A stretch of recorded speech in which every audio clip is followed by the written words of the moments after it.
dia, seja bem-vindo mais uma vez aqui no Você Precisa Saber, o nosso programa de toda quarta-feira aqui pelo Estado Play.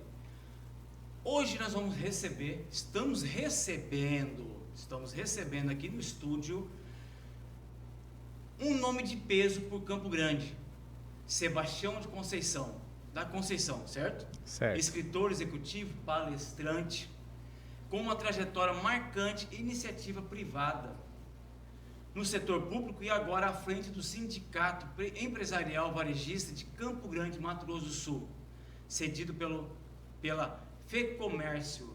E obrigado por ceder ele aqui para a nossa entrevista dia de hoje. Sebastião, bom dia, seja bem-vindo. Bom dia, doutor. Prazer conhecê-lo aqui mais uma vez, bem recomendado. E antes de começar, eu gostaria que você falasse um pouco de você. Bom dia, seja bem-vindo. Bom dia, doutor. Bom dia, ouvintes. É um grande prazer estar aqui. Eu sou grato a Deus, em primeiro lugar, grato a quem me indicou aqui para o seu canal. É um canal de grande visibilidade. Parabéns. Obrigado. Quando eu vi o tema que você precisa saber, é algo que eu tenho lutado para trazer informação e conscientização da sociedade de Mato Grosso do Sul devido a questões de saúde. Gratidão, obrigado. Vamos lá, vamos começar? Vamos começar. Preparado? Preparado. Ó, eu já estou vendo aqui que ele já teve grandes passagens por grandes empresas como Shell e a Petrobras. Como essa experiência moldar a sua visão de liderança à gestação?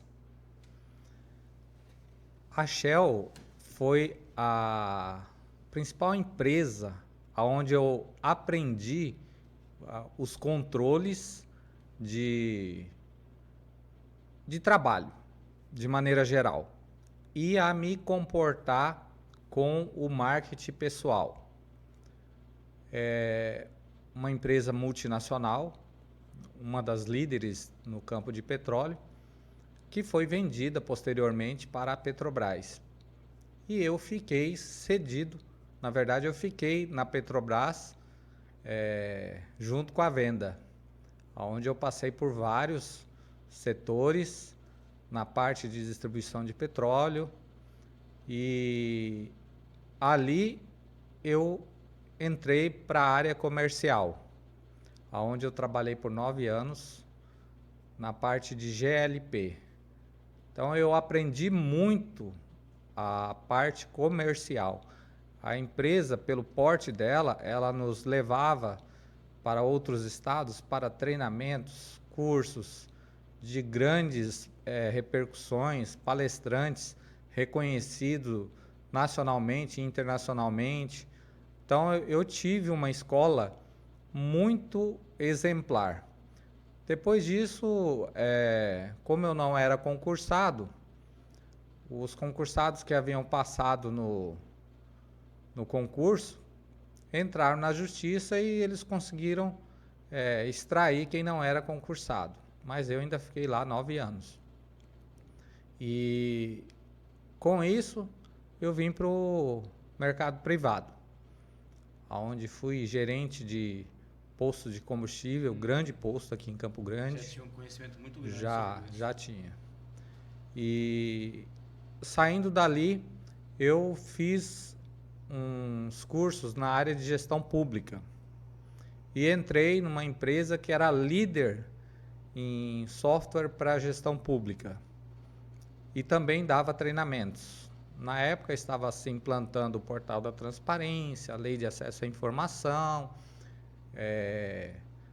a questão da gestão do patrimônio público, e eu me especializei nessas áreas, onde eu também dava palestras para as prefeituras e câmaras municipais do estado todo. A partir daí, a empresa fechou aqui no estado e eu não podia ir para fora porque eu estava com um filho pequeno. Acabei ficando e aceitei um desafio de trabalhar na Federação do Comércio, mas para começar bem de baixo. E eu fui com pouco tempo eu fui promovido e já estou há 9 anos como gerente, ainda não fui desligado. Estou afastado já faz 1 ano devido à questão de saúde, mas sou muito bem reconhecido e ajudado pela Federação do Comércio. Fui cedido, quando eu fui promovido, eu fui cedido para administrar o Sindicato do Comércio Varejista de Campo Grande, a parte empresarial. E eu participava desses grupos de network assiduamente, até 1 ano e meio atrás, representando a instituição e os empresários.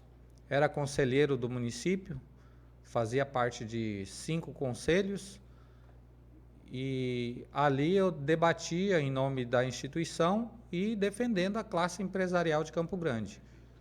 Tive muitos debates na Câmara Municipal, onde participei assiduamente defendendo a classe empresarial e com isso veio uma doença de surpresa. Pois vamos comentar sobre essa doença dele aí, tá, pessoal? E, Sebastião, como foi essa trajetória? Você ficou um bom tempo na Petrobras, como você falou, e de repente teve que sair por causa da mudança, saiu daqui a empresa e você foi no FEComércio. Como que foi mudar de um parâmetro de trabalho para outro parâmetro de trabalho, totalmente distintivo, diferenciado? O começo, eu era uma pessoa de muito contato aqui dentro do estado. Então, meu trabalho dentro da Petrobras, eu estava como consultor de negócio já há alguns anos e eu visitava a maioria dos municípios do estado. Atendia principalmente o Conesul. Acho que eram 47 municípios que eu atendia. Nós éramos em 2 apenas aqui no estado. Então eu viajava na segunda, chegava na sexta à noite ou no sábado em casa. Descansava no domingo, segunda estava viajando de novo. Estava viajando de novo. E a Federação do Comércio precisava de alguém para trabalhar na parte administrativa, mas que tivesse um pouco de conhecimento e relacionamento. E eu aceitei o desafio, porque era para ser auxiliar de escritório. E alguns dias eu me apresentei para o presidente, levei meu currículo, entreguei na mão dele, eu já estava trabalhando lá. Falei, olha, a minha área é essa daqui e eu gostaria de levar um pouco desse meu conhecimento aqui para dentro, trazer aqui para dentro. Isso. E ele me deu oportunidades. E eu comecei a desenvolver esse trabalho, que era visitar algum empresário que estava com alguma demanda, também participar de audiências na Câmara Municipal quando tinha projetos de leis que impactavam o comércio. Eu ia lá, assistia tudo, passava para o jurídico da empresa. Eu não era a pessoa com voz ativa para... Mas tudo que eu ouvia, eu levava ao conhecimento para que as medidas fossem tomadas lá pela equipe jurídica e pela diretoria do sistema. Então, passei a fazer parte dessa maneira, aonde era um trabalho que eu gostava, e em 2015, 2016, não me lembro bem o ano, houve um congresso nacional promovido pela Confederação Nacional do Comércio, onde a Federação do Comércio e o Sindicato Empresarial de Campo Grande abraçaram a causa de reunir empresários do Brasil inteiro neste congresso, que foi lá em Bonito. E lá foi um local onde eu tive muita evidência. Então comecei a fazer parte aí já de maneira nacional, em debates, palestras, sempre absorvendo muito conhecimento. Perfeito. E as oportunidades que eles me davam eram oportunidades que não podiam ser perdidas. Até hoje, eu estou afastado, mas eu ainda sou cuidado muito próximo por eles. Mas sempre está presente. Sempre, Isso, sim. Perfeito. Sim. E uma curiosidade, Sebastião, por isso que esse programa existe, você precisa saber. Você saiu de uma empresa, Petrobras, e nunca passou na sua cabeça, eu sei que o investimento é alto, de montar um posto. Já que eu tenho um conhecimento muito grande, por que não vou montar? Já que eu estou agora fora, estou desempregado, por que não montar um posto ou associar um posto com alguém, arrendar? Nunca passou na sua cabeça? Olha, como eu fui gerente de posto e tinha todo o controle Já financeiro, sabia como que era? sim, é algo que eu levava com muito rigor. E eu falo para você que hoje é uma caça desnecessária aos empresários donos de postos de combustível, porque eles têm que prestar conta para a vigilância sanitária, para o município, para o corpo de bombeiro, para o governo do estado e para a ANP, a Agência Nacional do Petróleo. E são certificados, são certidões que tem que tirar anualmente. E ainda tem o Inmetro. É isso. Um lacre rompido de uma bomba é um valor absurdo. As limpezas de caixas separadoras são um valor altíssimos. Renovação de alvará do Corpo de Bombeiro tem um custo muito alto, elevado. É muito elevado. Então, para você fazer o controle disso tudo, somar todas as despesas no começo do ano e fazer o desmembramento de quanto você tem que economizar por mês, às vezes o que muito empresário acha que é lucro, porque ele não faz essa conta de fazer economia durante o ano, para quando chegar a época de pagar essas contas, ter os valores já reservados. E quando chega no final do ano, quando você faz o balanço geral, você gastou o dinheiro. E aí no começo do ano você tem que tirar dinheiro da onde para fazer isso. Então o custo de um posto hoje é bem alto. É muito alto. A margem é pequena de combustível? A margem é pequena e assim, a concorrência é uma concorrência que a visão empresarial, eu falo que ela é um pouco distorcida, porque o pessoal pensa que vender mais barato é lucro. Não é prejuízo. Você tem que mostrar qualidade no seu serviço. Perfeito. Dar atenção para o motorista que encosta lá. E prestar um serviço com muita qualidade. Se fazer o motorista sair dali se sentindo valorizado. Então, muitos postos, tem muitos frentistas. Você encosta na bomba, demora 2 minutos para um chegar no seu veículo. Vamos parar por aqui um pouquinho? Sim. Só uma observação, gostei nesse tema aí, tá? Por que o Brasil não implanta igual os Estados Unidos? Alto atendimento, você vai lá e abastece. Existe. Não querendo prejudicar os frentistas. Todo mundo precisa de emprego, óbvio. Mas por que não? O custo não ficaria bem mais benéfico para o dono do posto e principalmente mais barato? Já foi tentado implantar isso aqui no Brasil. Eu acredito que tem até posto funcionando já dessa forma. Eu estou um pouco desatualizado dessas informações. Porém, o sindicato dos empregados de postos de combustíveis, eles rebatem muito e brigam para que essa mão de obra não seja tirada do posto de combustível. E realmente, a quantidade de frentista que existe trabalhando hoje numa cidade que nem Campo Grande... São muitos. É muita gente, muita gente. Aí fica desempregado, com certeza. O salário de um posto de combustível é um salário bom, não é ruim não. Quem entra num posto de combustível como frentista ganha mais do que a média de outras profissões. E quem é gerente, quem tem cargos lá dentro, ganha melhor ainda.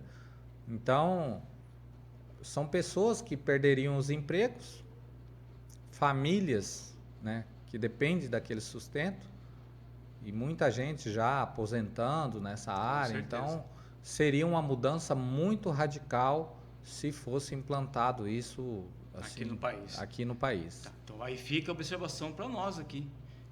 Se não tiver frentista, quer dizer o combustível pode até baratear, mas não é bem assim, né? Não, não é bem assim.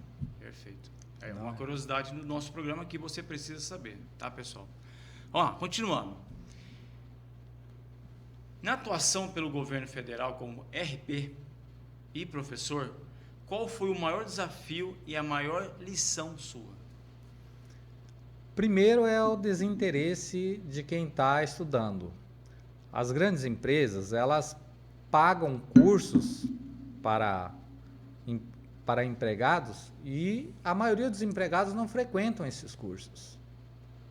Chegam lá, ficam no celular, ficam fazendo outros tipos de coisas, mas não prestam atenção no que está sendo passado. E assim, eu saía de Campo Grande para lecionar em terrenos.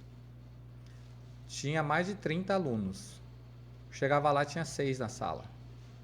O dia que teve mais, teve 19. E é decepcionante. O professor acaba ficando desmotivado, porque O que está acontecendo? o preparo é muito grande e todos que estavam ali para aprender, quem estava pagando era os empresários. Então a pessoa não tem custo nenhum e ainda tem essa situação aí de desinteresse. Então hoje, quem quer se destacar no mercado, existem grandes instituições com cursos gratuitos aqui dentro do estado. O Sebrae é o líder para o empreendedor. Depois do Sebrae, tem o SESI, tem o SENAC, que fazem trabalhos fantásticos. Tem o Senai, o Senai, o Senar. E o Instituto Federal do Mato Grosso do Sul? Também. Tem, né? Tem. Hoje em dia já favorece ao mercado, né? Já favorece. O Instituto Federal, ele tem a formação acadêmica lá dentro. Perfeito. Então, é diferenciado. O Senac hoje tem a formação acadêmica lá dentro também. O Senai, os grandes destaques que eu tive profissionalmente, eu falo que foi graças a um curso que eu fiz em 1991. Que eu fiz o curso de informática completo. Eu sabia desmontar aquelas impressoras matriciais, consertar. E aonde eu trabalhei, eu pegava aquilo assim e falava, não, deixa que eu resolvo. E eu era destaque por causa disso. Entendia de linguagem de programação, os programas antigos, quando a tela do computador ainda era preto com a letrinha azul. Perfeito. Naquela época eu entendia tudo. E quem entrou para a área de TI, hoje está colhendo os frutos. Está muito bem realizado. Então, eu costumo falar isso nos encontros de network que eu vou, para que as pessoas tomem consciência. O mercado, se você pegar hoje o jornal com as vagas de Campo Grande, o número de vagas é muito alto. E ainda técnico, tem pessoas, curso... perfeito. Ainda tem pessoas que falam que não conseguem arrumar emprego. Vai entender, né? Vai entender. Perfeito. Perfeito. Vamos lá. E hoje o curso técnico, eu acredito que está muito na moda hoje, viu? E pagam bem. Isso. E já sai com algum objetivo de trabalho lá na frente, né? Principalmente nesses setores aí, então, o Senai, o Senac, Senai... Sim. O Senai para a área industrial é o melhor que tem. É o melhor que não tem. O Senai você entra e sai de lá empregado. Perfeito. Só não sai empregado quem não quer. Com certeza. A não ser que você não queira trabalhar, aí é diferente. Vamos lá. Você falou que trabalha, já faz quase 10 anos já, né? Que você atua como gerente executivo da FEComércio Mato Grosso do Sul, cedido ao Sindicato Empresarial Varejista. Qual tem sido o seu papel estratégico na entidade? Relacionamento com os empresários. Porque E é difícil isso hoje? é muito difícil. O sindicato, ele é uma instituição que, pela lei federal, pela Constituição brasileira, ele é o único com poder de representar o empresário. As associações, os grupos que se formam aí para se defenderem, eles não têm o poder de registrar uma convenção coletiva no Ministério do Trabalho. Somente o sindicato. Como que isso é feito? Final do ano, o sindicato laboral daquela categoria manda para o sindicato empresarial uma nota solicitando reajuste. E o sindicato empresarial convoca os empresários para discutirem aquela proposta, onde é colocado ali todas as exigências que o laboral está pedindo, e os empresários discutem o que pode ser aceito e o que não pode. Perfeito. E o papel do sindicato é ouvir os empresários e levar isso para o Ministério do Trabalho. E manda a contraproposta para o Sindicato dos Empregados. Muitas das vezes não é aceito, porque a situação do empresário é muito crítica por causa dos altos custos tributários que eles têm hoje. Então, quem acaba pagando é a mão de obra, infelizmente. O custo da folha de pagamento também é um custo elevado. E com as mudanças da reforma trabalhista, onde deixou de ser obrigatório o empresário recolher para o sindicato e deixou de ser obrigatório o cidadão recolher para o sindicato dos empregados da categoria dele, houve um abandono. E a grande maioria dos sindicatos fecharam. Muitos desses sindicatos não tinham seus verdadeiros registros. Eles iam lá, abriam a carta sindical, conseguiam o direito de fazer as negociações coletivas, mas não tinha reuniões. Era uma pessoa só com a pastinha debaixo do braço que falava sindicato. E não era assim.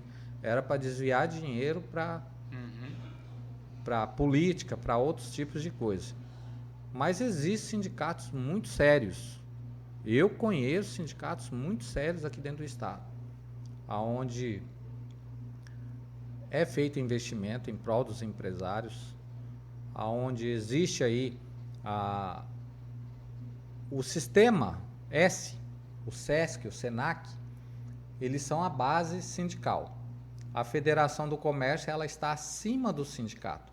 Então tem que ter uma quantidade X de sindicatos para poder existir uma federação. E a federação tem que fornecer para os sindicatos o trabalho de qualificação de mão de obra e também de assistência social, que é assistência social e cultural, que é o papel do SENAC.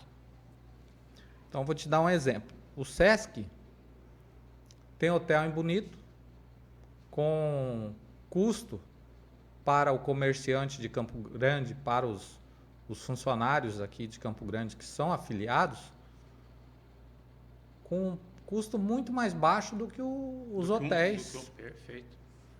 O SENAC disponibiliza todo ano, mais de uma vez por ano, dezenas de cursos gratuitos. Dezenas.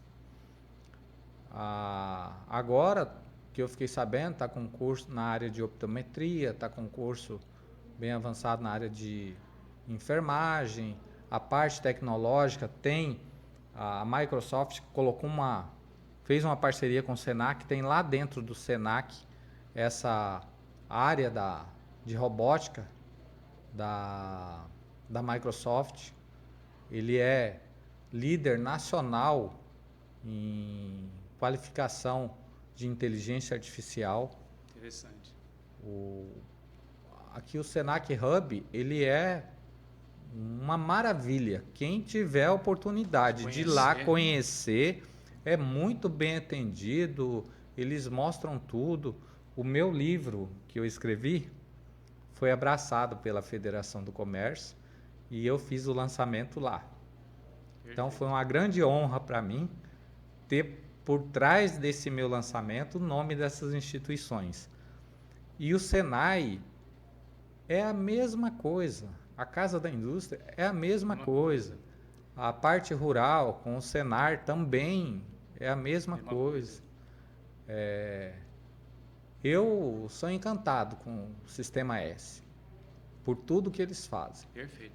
E só para você saber que essas empresas privadas, nessas aí, todas elas têm convênio com alguma coisa, né? Restaurante, academia, cinema. Tá certo isso, Sebastião? O próprio Sesc tem Sesc, restaurante, academia, tem academia, tem aula de natação, tem tudo lá. Dá convênio com o cinema, 50% de desconto. Sim. E o pessoal acredita que ainda não sabe muito, né, a população. E isso podia divulgar mais ainda, né? Para poder saber patrocina clubes de futebol. Perfeito. Teatro, shows. Sim. Perfeito. É isso aí. O ano retrasado, teve um grande incêndio no Pantanal. Isso. A Federação do Comércio e o Sesc se juntaram com o Mesa Brasil, arrecadando alimentos para as famílias. E foram milhares de toneladas de alimentos levados pelo Sesc para distribuir nas áreas ribeirinhas do Rio Paraguai, onde tinha sido afetado pelas chamas. Doaram para o Corpo de Bombeiro lancha com motor, lancha de grande porte, com motor para ajudar no combate a incêndio, tudo. Então, são trabalhos assim que não é visto pela sociedade. Não mesmo. E nem divulgado, né? É divulgado nas redes da instituição, alguns jornais dão cobertura, mas o público parece que não tem interesse. E os gestores que essas instituições têm, eles são reconhecidos nacional e internacionalmente. Eles vão coletar informações, por exemplo, agora teve a NRF em Nova York, foram para lá uma equipe de empresários com diretores acompanhando tudo para ver quais são as tendências do comércio a nível internacional para trazer esses conhecimentos para o estado do Mato Grosso do Sul. Perfeito. Investir, né? Sim. Perfeito. Sebastião, como que você enxerga o momento atual do comércio varejista em Campo Grande e quais são os maiores desafios enfrentados pelos empresários hoje na cidade? Em relação à década de 80, 90 para hoje. Olha, nós estamos falando aí de uma situação muito diferente. Década de 80 e 90 não se tinha o acesso às redes sociais que nós temos hoje. Então hoje nós temos aí o acesso ao Instagram, ao ChatGPT, ao YouTube, com muita informação.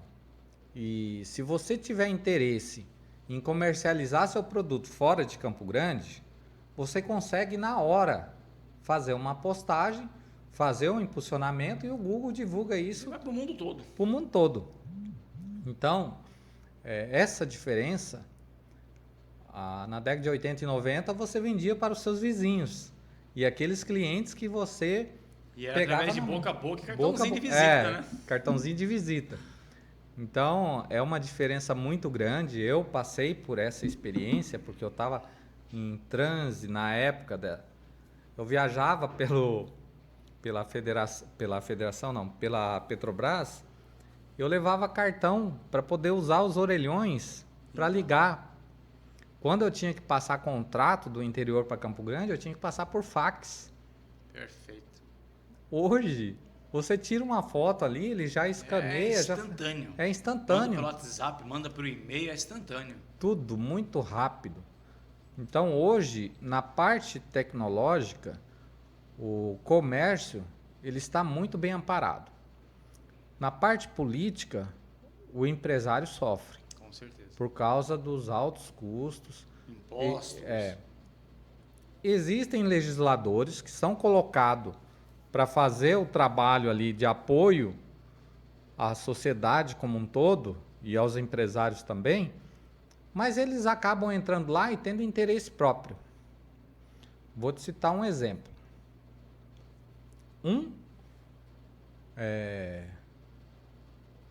Uma deputada colocou um projeto lá que teria que ter câmera de segurança em todas as partes de um centro de atendimento PET.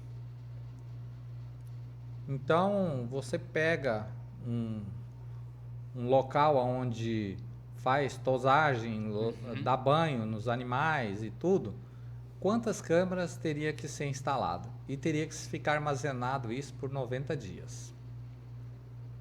O custo para o empresário, para instalar tudo isso, para contratar, é um custo muito alto. É, com certeza. Aí, qual que é o papel do sindicato? Ir lá e debater, levar o conhecimento dos empresários, fazer uma massa para ir discutir e tentar derrubar o projeto.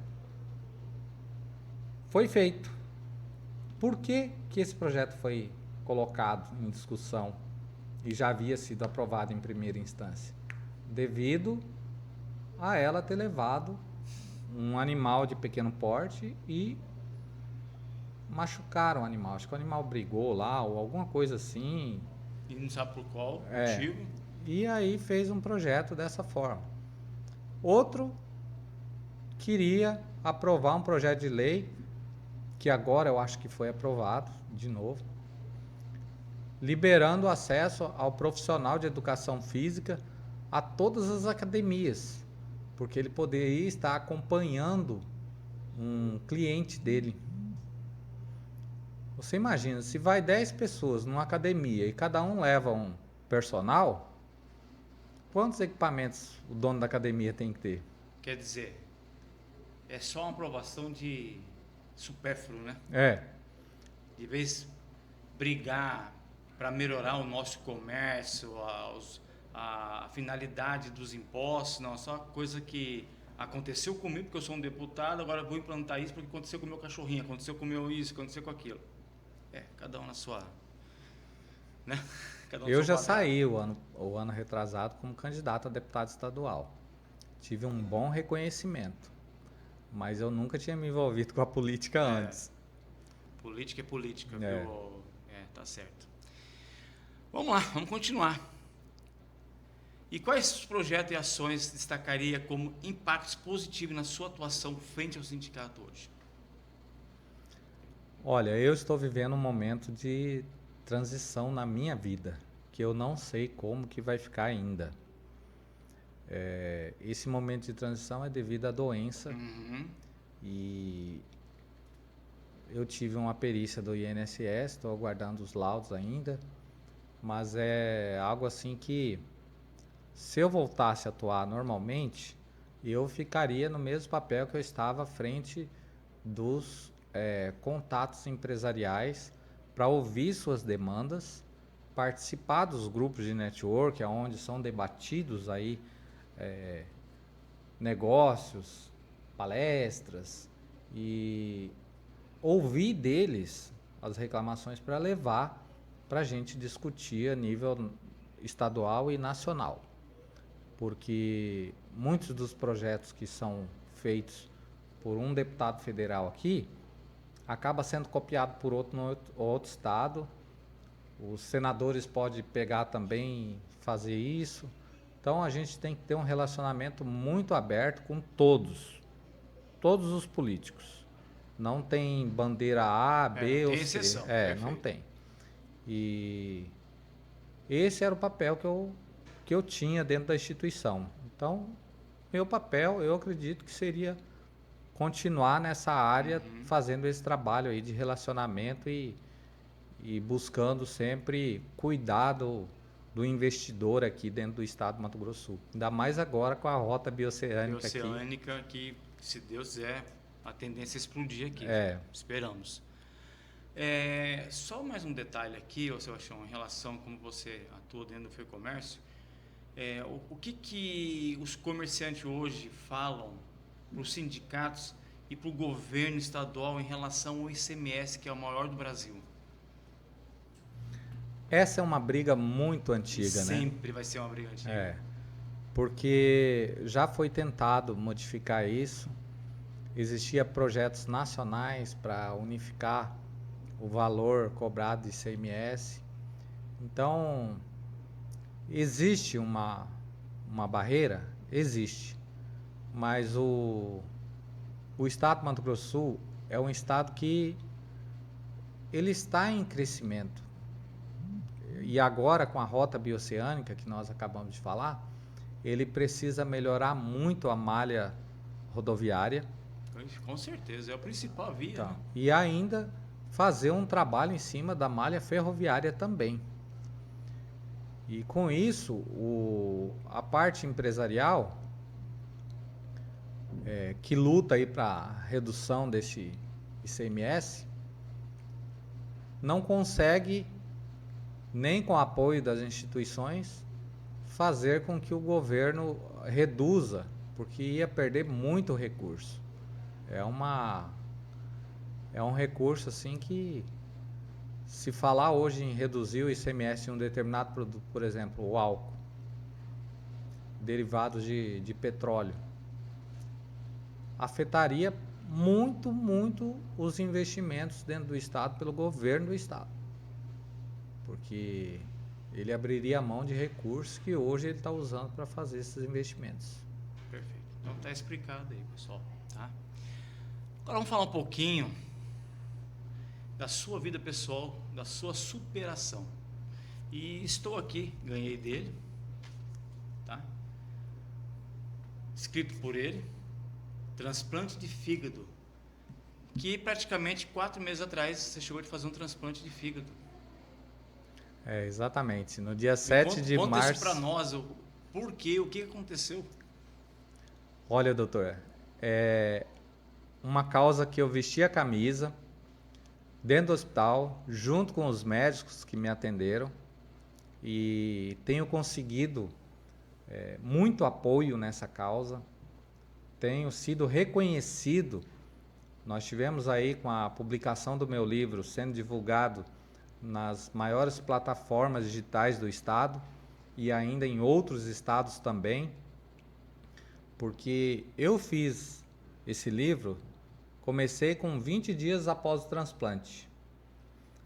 Durante o período em que eu estava aguardando a fila de transplante, a minha esposa cuidava de mim como um bebê, porque eu não conseguia tomar água sozinho. Se eu pegasse o copo assim, eu derrubava tudo. Não conseguia me alimentar, não conseguia usar o banheiro, não conseguia tomar banho. Nada. Era dependente 100% da minha esposa e das minhas filhas e dos meus filhos. E graças a Deus, tenho uma família maravilhosa, consolidada. Minhas irmãs também apoiaram muito. E esse livro, eu trouxe esse contexto. A doença, ela é silenciosa. Eu não sentia dor nenhuma. É igual diabetes, viu, pessoal? Perfeito. Eu ficava 15 dias bom, com um pensamento bom, com muita fraqueza, mas do nada a memória saía do meu corpo. E eu deixava de reconhecer as pessoas, eu não conseguia fazer nada e eu tinha que parar no hospital. E lá eu ficava dias internado. Com isso, eu chegava no hospital, eu dava muito trabalho para a equipe. Com licença. Pode ler. Vou só desligar. Para a equipe de enfermagem, já era conhecido dentro do hospital. Então eu chegava lá, eu era muito bem atendido. Eu sou uma pessoa que eu sou abençoado, de todas as formas. A doutora que identificou a doença em mim, me colocou junto com os enfermeiros que trabalham por amor mesmo, onde me cuidavam, devido à minha situação ser descontrolada, porque eu perdi a noção das coisas, a minha esposa tinha que estar comigo em todas as internações. E ela, junto com os enfermeiros, tinham muito trabalho. Então é uma doença silenciosa, que eu conto um pouco da história de como a doença me atacou, que foi de surpresa, como que é o momento vivido dentro de casa, nas horas das refeições, tudo isso, o trabalho que a família tem para cuidar de uma pessoa. Porque estrutura toda a família, né? Tudo. Não é só você. Não, não é só eu. A minha esposa chegou a falar para mim que ela deixou de viver por 2 anos. Certeza absoluta. E eu reconheço isso. Eu acho que deixou de viver, não. Viveu. Sim, ela viveu. Mas com uma atuação diferenciada, né, Sebastião? Sim. Porque ninguém quer adoecer, mas... Não, o amor que ela... Então, é esse. Se fosse outras pessoas, tchau, benção, né? O amor que ela teve durante os momentos de internação, até mesmo no dia da grande notícia, que teria um órgão possivelmente compatível comigo. Com o seu. E me internaram de manhã, na primeira hora, e a equipe médica saiu daqui para ir para Rondonópolis avaliar o órgão do possível doador. Que eles tinham que extrair e implantar no paciente em menos de 6 horas. E olha a distância desse país, de um estado para outro, né? E eles conseguiram.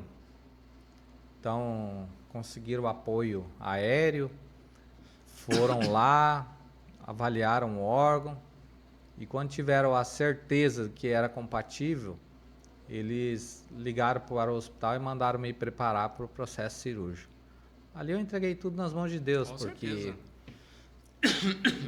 Tinha características que tinha que ser muito avaliada devido à questão das minhas veias. A veia porta, que é a principal do fígado, ela tinha uma espessura de uma veia de criança. Então eles falavam para mim, olha, você só pode receber fígado de uma mulher de estatura pequena, um homem de estatura pequena ou de um adolescente. E aí tinha as outras características todas, tipo sanguíneo, pressão, hipertensão, tudo que uma pessoa pode ter, eles colocam no relatório para comparar com a vida do outro que está doando órgão. E eu falo hoje, agora eu vou falar para quem está nos ouvindo que esse é o contexto principal do meu livro, que é a conscientização para a doação de órgãos. É um momento muito difícil, porque um ente querido está partindo, mas às vezes morreu só o cérebro do ente querido. E o resto do corpo ainda está vivo. Por que esse resto de corpo tem que ser entregue às larvas? Perfeito. E não salvar uma vida. E não salvar uma vida. Então, o gesto de amor, de doar o órgão deste ente querido, é algo que a família de quem está recebendo não tem palavras de gratidão. E se eu conhecesse a família, meu Deus, não saberia o que falar para eles. A emoção. Então, eu estou aqui hoje graças a um fígado que eu recebi de doação de uma família que perdeu um ente querido, e assim eu conheço muitas pessoas. Já foram quase 50 transplantes no estado do Mato Grosso do Sul. Existe uma entidade criada pelo doutor responsável pelo transplante de fígado aqui, que se chama Fratello. Hoje comemora 1 ano deste nascimento, do primeiro transplantado aqui em Campo Grande. Né? Eu sou o 23º a ser transplantado. As perdas de vida após o transplante, existe um cadastro nacional onde aparece por estado qual é a média de sobrevida de transplantados. O estado do Mato Grosso do Sul é o 3º em qualidade de sobrevida. Tem estados aí que... Bem mais abaixo. Eu acredito até que seja o primeiro, porque até hoje, pelo conhecimento que eu tenho lá e o meu relacionamento com os médicos, me parece que foi 2 pessoas que não resistiram ao transplante, devido à idade e devido a outras comorbidades também. Perfeito. Então, a sobrevida aqui é muito alta. Tem estado aí que é na faixa de 60% a 70%. E faz muito mais transplante que aqui. Fora a regeneração, né? A rejeição, na realidade, né? E a Os gente que faz transplante, aí fica a rejeição e acaba falecendo, né? Sim. Então, o acompanhamento dos médicos, ele acaba sendo eterno na vida de quem fez o transplante.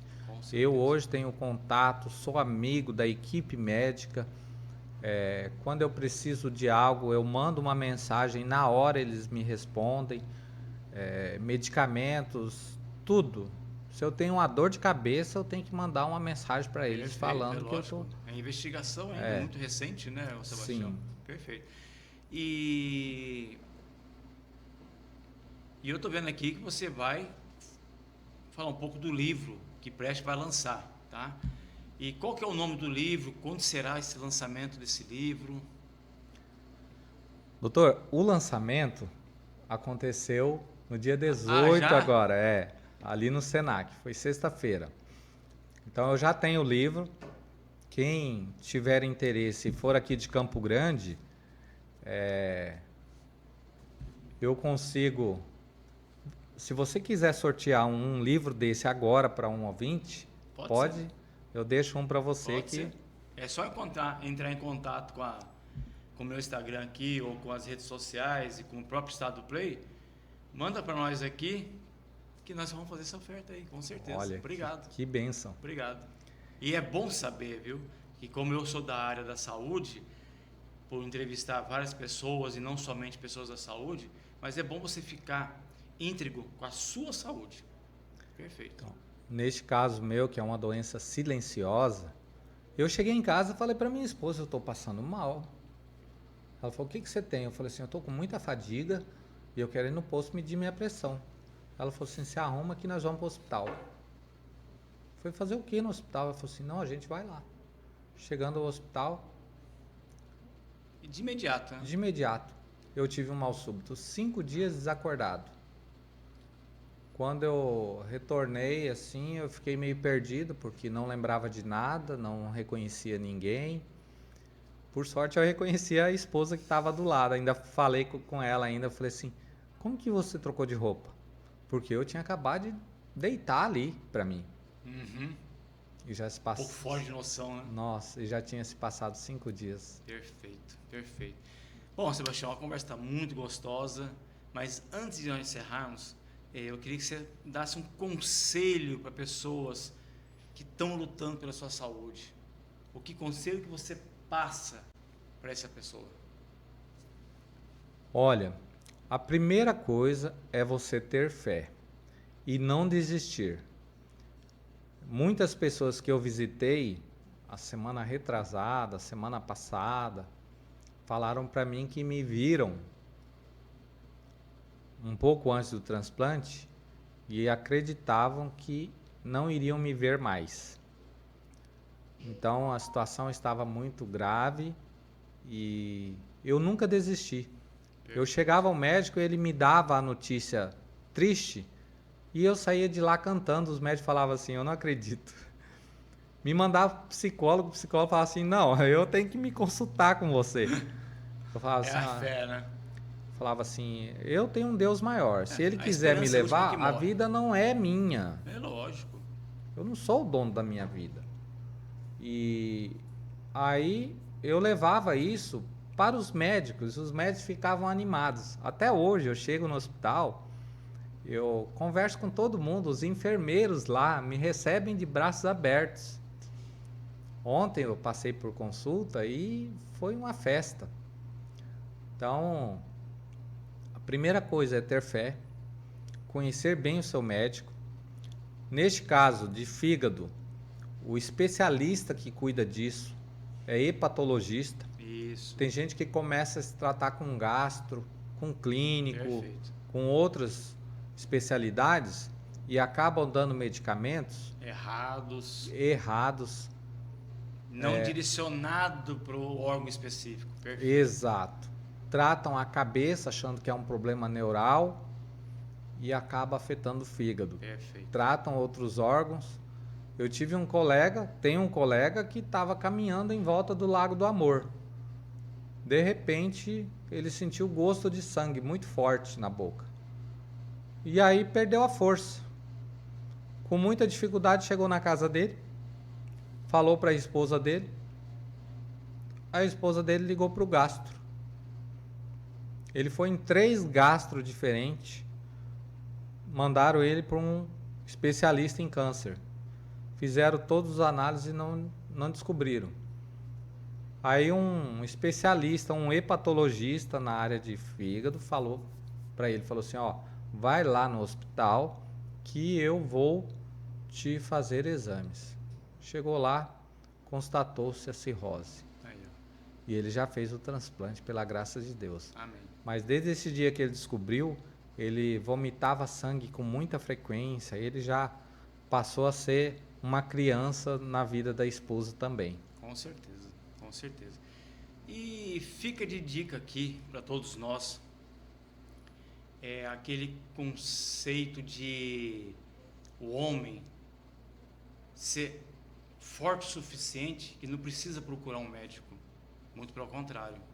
A raça mais fraca é do homem. Quem aguenta mais dor é a mulher. Então isso fica de conceito para vocês, de conselho. Exames todo ano, independente de idade. Eu tenho preconceito, eu tenho isso, tenho aquilo. Vamos quebrar esse tabu, pessoal, e vamos cuidar um pouco mais de nós mesmos, de vocês aí do outro lado, a vocês ouvintes. Todo ano procurar um médico, fazer exames, fazer um check-up geral. Por que a mulher procura e o homem não? Eu sou forte, eu só vou no médico se eu cair de vez. É o que acontece com a gente, né? Só que isso está mudando, óbvio, tá? Então fica esse conselho para o pessoal que tem problema de saúde, ou que até mesmo pessoa, não precisa nem ter problema de saúde, até pessoa sadia, né? Tá? Eu sou saudável. Mas faz uma vez por ano, é bom fazer um check-up, é bom. A máquina nossa sofre um pouquinho, né? Aquele desgaste emocional, estresse, o dia a dia, e isso acarreta o nosso corpo humano e muito, viu? É como você acabou de falar, o fígado, ele é uma doença silenciosa, é igual diabetes. Sabe o que eu tenho? Quando você vai ver, já está no último grau, que está lá em cima, e até recorrer já foi. Então fica esse conselho para nós aí, para vocês ouvintes aí do Estado Play, e nosso programa Você Precisa Saber. Sebastião, muito obrigado, que Deus abençoe você, sua família, a sua nova saúde, que você continue essa pessoa bem carismática, uma pessoa bem especial para todo mundo aqui, que continue o seu trabalho, e esperamos mais vezes aqui, e outros livros também, por que não, né? Opa, Tá aí, eu já tenho o volume 2 pronto. Aí, ó. Tá? Agora, final de agosto, eu devo mandar imprimir uma quantidade. Eu vou trazer um para você. Agradeço de coração. Porque o próximo livro eu conto a história de outros tipos de transplante. Então eu colhi depoimentos de pessoas que fizeram transplante do coração, do pulmão, dos rins, que é o maior causador de transplante hoje. É o bambambam, né, do Mato Grosso do Sul. O fígado, córneas, medula. Então são muitos depoimentos assim, com histórias do sofrimento antes, a angústia de espera. E de depois da...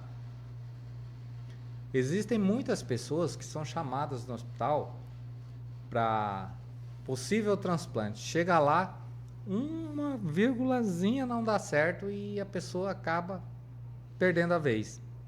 Tem gente que chega lá, o órgão é compatível, aparece um tipo de hemorragia ou alguma coisa diferente e a pessoa acaba não podendo fazer. Perfeito. E assim, eu perdi, durante a minha luta aguardando transplante, eu perdi amigos que estavam na fila, porque a gente se encontrava lá todo dia de exames. Perdi amigos porque não resistiram ou não tomaram os medicamentos no horário exato. Perfeito. Isso conta muito, né? Conta muito. Perfeito, perfeito. Sebastião, muito grato, obrigado mais uma vez. Uma palavra bonita de se escutar. Gratidão e saúde para você e para sua família. Que você tenha uma ótima quarta-feira. Muito obrigado. Obrigado a todos. E fica aqui mais uma vez a vocês esse conselho meu, principalmente dele, que já é um transplantado há 4 meses atrás. Que vocês tenham um dia abençoado, uma ótima quarta-feira e um ótimo futuro final de semana. Até mais.